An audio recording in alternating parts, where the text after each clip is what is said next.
নমস্কার, আমার আপনজনেরা রুদ্রবার্তে আপনাদের সকলকে স্বাগত জানাই। আমি রুদ্রপ্রসাদ ব্যানার্জি। আজকে প্রশ্ন তুলব আমরা এই রাজ্যের শিক্ষা ব্যবস্থা যেভাবে ভেঙে পড়ছে, যেভাবে শিক্ষা ব্যবস্থার ফলে আমাদের ভবিষ্যৎ প্রজন্মের ভবিষ্যৎ অসুরক্ষিত হয়ে যাচ্ছে, যেভাবে একের পর এক স্কুল কলেজ থেকে ছেলেমেয়েরা বসে যাচ্ছে, ড্রপ আউট হচ্ছে। সার্বিক বিষয়গুলো আপনাদের মাথার মধ্যে ঢোকাতে হবে, কারণ আপনার বাড়ির ছেলেমেয়েরা লেখাপড়া শিখে ঠিক জায়গায় যাচ্ছে তো?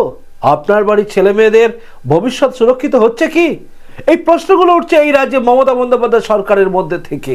কারণ মমতা বন্দ্যোপাধ্যায় দীর্ঘ যে কদিন তিনি রাজত্ব চালালেন, এই রাজত্ব চালানোর মধ্যে তিনি কিভাবে শিক্ষা ব্যবস্থাকে ধীরে ধীরে শেষ করে এনেছেন সেটা কিন্তু সামনে আসছে। বিরোধীরা বারবার অভিযোগ তুলছে যে এই রাজ্যের শিক্ষা ব্যবস্থাকে সম্পূর্ণভাবে শেষ করে দিয়েছে মমতা বন্দ্যোপাধ্যায়ের এই সরকার। কেন?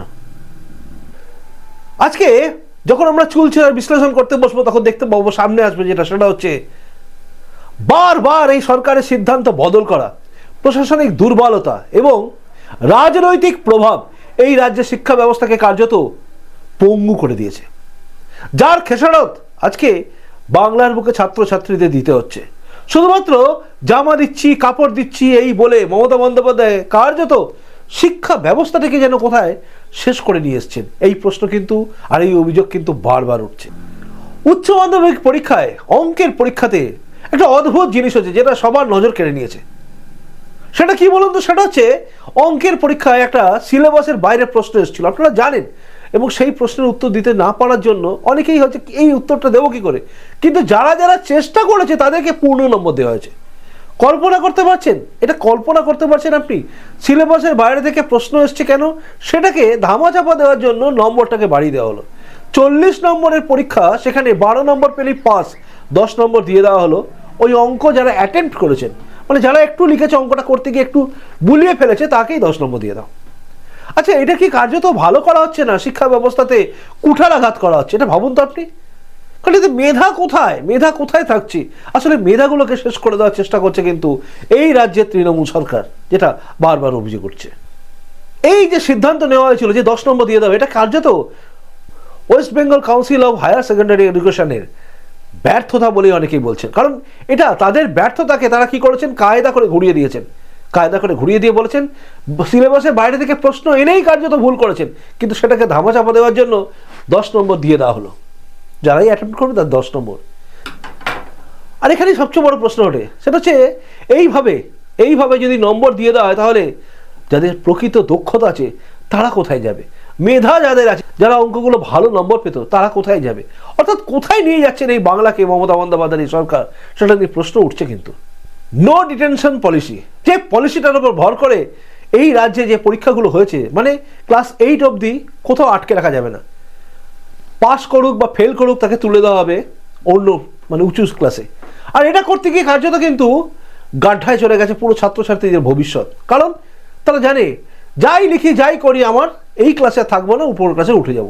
ফলে তো কি হচ্ছে, ক্লাস 8 অবধি তো কোনো রকম করে টেনে পাস হয়ে যাচ্ছে, কিন্তু তারপর মুখ থুবড়ে পড়ছে শিক্ষা ব্যবস্থায়। তারা ঘাবড়ে যাচ্ছে, সামান্য ভাগ গুণ এতে গিয়ে তারা আটকে যাচ্ছে। অর্থাৎ একজন ক্লাস 9-এ পড়া ছাত্র, তার বুদ্ধি, তার মেধা এমন জায়গায় চলে যাচ্ছে যে ক্লাস 2-3-র মতো অবস্থায়। ASER এর রিপোর্ট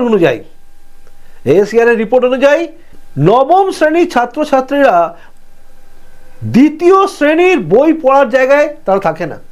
ASER এর রিপোর্ট অনুযায়ী একদম দেখলে আপনি চমকে যাবেন, সেটা হচ্ছে নবম ক্লাস 9-এ পড়া ছাত্রছাত্রীরা ক্লাস 2-এর পাঠ্যপুস্তক সম্বন্ধে অনেকটা জানেই না, অনেকে বোঝেই না, অনেকে তার ধারণা নেই। ক্লাস 8-এ পড়া ছেলেমেয়েরা তারা ক্লাস 2-এর বইয়ে কি আছে, তাদের শিক্ষা ব্যবস্থা কোন জায়গায়, যে ভাগ গুণ এগুলো ভালোভাবে জানে না। তার কারণ তারা সেভাবে পড়েইনি। তার ফল কি হচ্ছে? তার ফলে হচ্ছে যে আমাদের এই রাজ্য থেকে কম্পিটিটিভ পরীক্ষায়, নিটে, জেইতে ফলে হচ্ছে জেই বলুন বা নিট বলুন, এই সমস্ত পরীক্ষায়, কম্পিটিটিভ পরীক্ষায় গিয়ে আমাদের ছাত্রছাত্রীরা, আমাদের বাংলা ছাত্রছাত্রীরা কিচ্ছু করতে পারছে না। ফলে এই সমস্ত মেধাভিত্তিক পরীক্ষায় তারা পাস করতে পারছে না, তারা পিছিয়ে যাচ্ছে। অর্থাৎ বাংলার বুকে মেধাকে ক্রমাগত শেষ করে দেওয়া হয়েছে, কুঠারাঘাত করা হয়েছে একদম শিক্ষা ব্যবস্থায়। আর যার ফলটা হচ্ছে কি বলুন তো, ক্লাস 9-এ গিয়েই কিন্তু ড্রপ আউট বাড়ছে।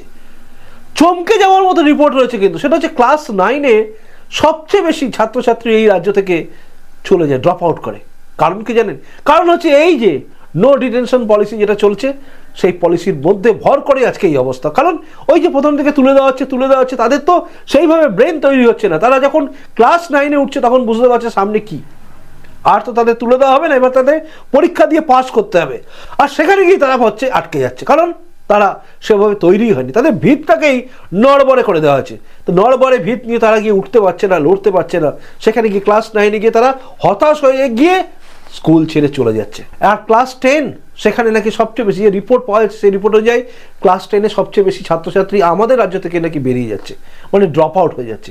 এই ভয়ঙ্কর অভিযোগ কিন্তু চারিদিকে আসছে, বিভিন্ন রিপোর্ট বিভিন্নভাবে বিভিন্ন দিক থেকে উঠে আসছে। আর প্রশ্ন উঠছে এই সমস্ত ছেলেমেয়েরা বেরিয়ে যাচ্ছে, তার পেছনে কারণ হচ্ছে শুরুতেই ভিত নড়বড় করে দেওয়া। আর এর ফলে কি হচ্ছে বলুন তো, ইউপিএসসির মতো পরীক্ষায় আমাদের বাংলা ছেলেমেয়েরা সেভাবে বসতেও পারছে না, সেভাবে লড়তেও পারছে না, সেভাবে কোনো জায়গা করতে পারছে না। ফলে বাইরের রাজ্য থেকে ছেলেমেয়েরা এই রাজ্যে এসে যাচ্ছে চাকরির জন্য, অর্থাৎ কার্যত আমাদের ছেলেমেয়েরা হারিয়ে যাচ্ছে। আরেকটা দিক হচ্ছে কি বলুন তো, রাজ্যের এই বোর্ডের শিথিল নিয়মের জন্য কি হচ্ছে বলুন তো, বহু ছাত্রছাত্রী তারা এই রাজ্য থেকে অন্য রাজ্যে চলে যাচ্ছে। আপনারা খেয়াল করে দেখবেন, আপনার পাড়াতে হয়তো অনেকে আছে যারা এই রাজ্যে লেখাপড়া ছেড়ে দিয়ে অন্য রাজ্যে গেছে। কেউ যাচ্ছে উড়িষ্যায় পড়তে, তো কেউ যাচ্ছে গুজরাটে পড়তে, কেউ যাচ্ছে রাজস্থানে পড়তে, কেউ উত্তরপ্রদেশে, কেউ অন্যান্য জায়গায়। কিন্তু আমাদের রাজ্যে আর নেই কেউ, বিভিন্ন কোচিং সেন্টারে তারা চলে যাচ্ছে। আর এটা সংখ্যা দিন দিন বাড়ছে। তার পিছনে কারণ হচ্ছে পশ্চিমবঙ্গের শিক্ষা ব্যবস্থার উপর কিন্তু মানুষের ভরসা ধীরে ধীরে উঠে যাচ্ছে। মরার ওপর খানার মধ্যে যুক্ত হয়েছে আবার রাজনৈতিক প্রভাব বিস্তার করা। এর আগে আপনারা জানেন যে তৃণমূল কংগ্রেসের নেতা এবং তাদের আন্দোলন নিয়ে বিভিন্ন কিছু পাঠ্যপুস্তকের মধ্যে নথিভুক্ত করা হয়েছে।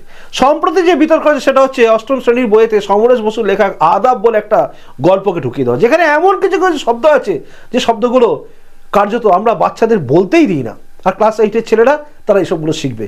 এটা নিয়ে প্রশ্ন ওঠে যে কেরালা ফাইল বা বেঙ্গল ফাইলের মতো সিনেমাকে এখানে রাজ্যে চলতে দেওয়া হয় না। তার কারণ হচ্ছে এখানে নাকি কৃষ্টি কালচার নষ্ট হয়ে যাবে, সব চললে পারে। সেখানে এই সমস্ত বই পাঠ্যপুস্তকে এই সমস্ত গল্প কি করে ঢোকে, এই প্রশ্নটা বিরোধীরা তুলছে এবং প্রত্যেকে তুলছে। যারা বোঝে যে আমাদের ছেলে মেয়েদের ভবিষ্যৎ শেষ হয়ে যাচ্ছে, তারা প্রত্যেকে প্রশ্ন তুলছে।